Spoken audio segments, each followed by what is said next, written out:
can bring peace for the world? Because Fethullah Gulen and his followers. It's a long-term project, and I think you have to work both long-term and short-term. Some people are going to be better at working on long-term solutions like education, and others are more focused on immediate needs. And both are necessary. When Thomas Michel visited the schools in Philippines, at that time there was a fight between Muslims and Christians in Philippines. And then after visiting the place, he visited the schools. Then he realized that people from both sides can study these schools in peaceful. Even the leaders of the children of the leaders of the schools are in this school too.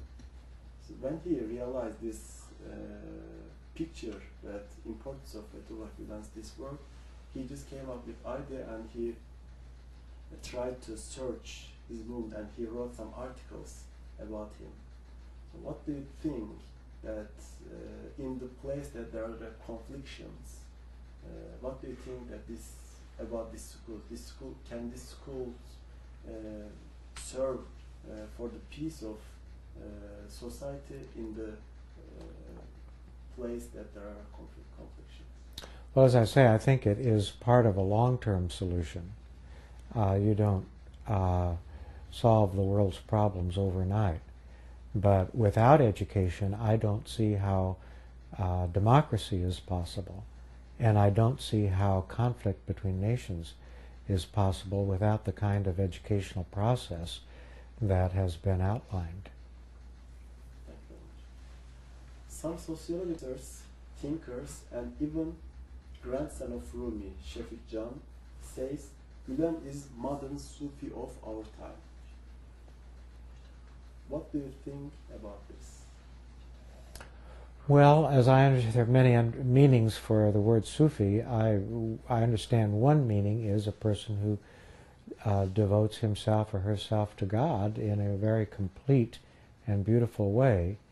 And I don't, I have never met Fethullah Gulen, but judging from the influence that he's had, the impact that he's had, seems to me he would rank pretty high, and I have no problem considering him a Sufi master. I haven't seen him dance, but the word Sufi is really much larger than just someone who encounters the experience of the divine through twirling on the floor. The word Sufi, well, I understand there's some dispute about the etymology of the term, but one version of an explanation is that it arises from wearing wool, that is inexpensive clothing, as a way of devoting one's life and resources all to God, to the common good. And it seems to me that Gulen has done that. You went to Konya and visited the Rumi. From which message of Rumi were you impressed most?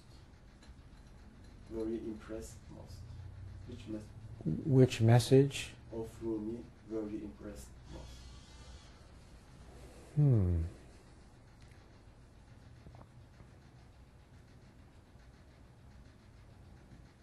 We can skip that and come back.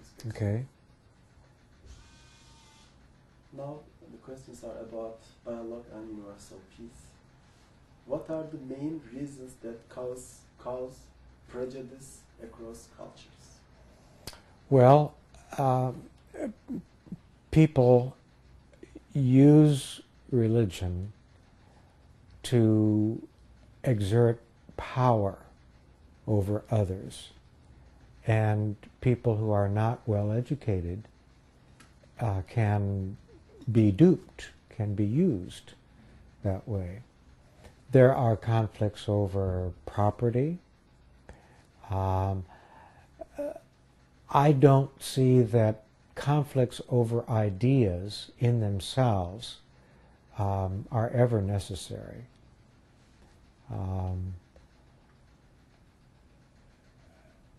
I think, in a word, most interfaith conflict arises from misunderstanding and mistrust, because there isn't adequate understanding. Did 9/11 affect your ideas about Islam? Not really. As I mentioned, had already studied Islam and done some traveling. I have gone to special seminars on Islam.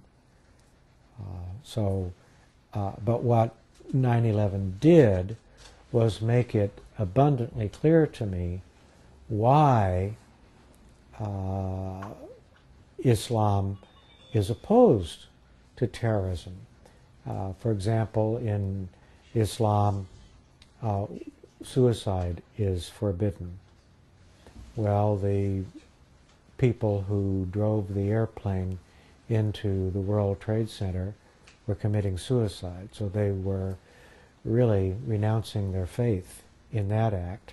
Secondly, you don't kill other innocent people.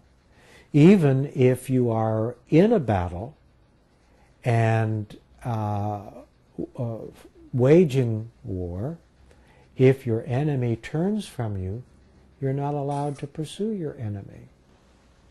So the attack on innocent people of all nations, of all religions, would be strictly prohibited. And then in Islam, which is much stricter than Christianity, you may not destroy property. And obviously a great deal of property was destroyed in that. So I think, if anything, what 9/11 has done is deepened my respect for how careful the tradition of Muhammad has been in thinking through issues of conflict and violence. And I only wish that other people would see that and gain the same respect that I have from that. It has certainly given a greater impetus to the interfaith movement here in Kansas City, because people call me all the time, not every day, but many days, wanting opportunities to learn about Islam. And it has improved the fervor with which people attend conferences, educational opportunities. Although 9/11 was a terrible, terrible day, people in Kansas City, at least, a number of wonderful Muslim leaders here, have really made Kansas City,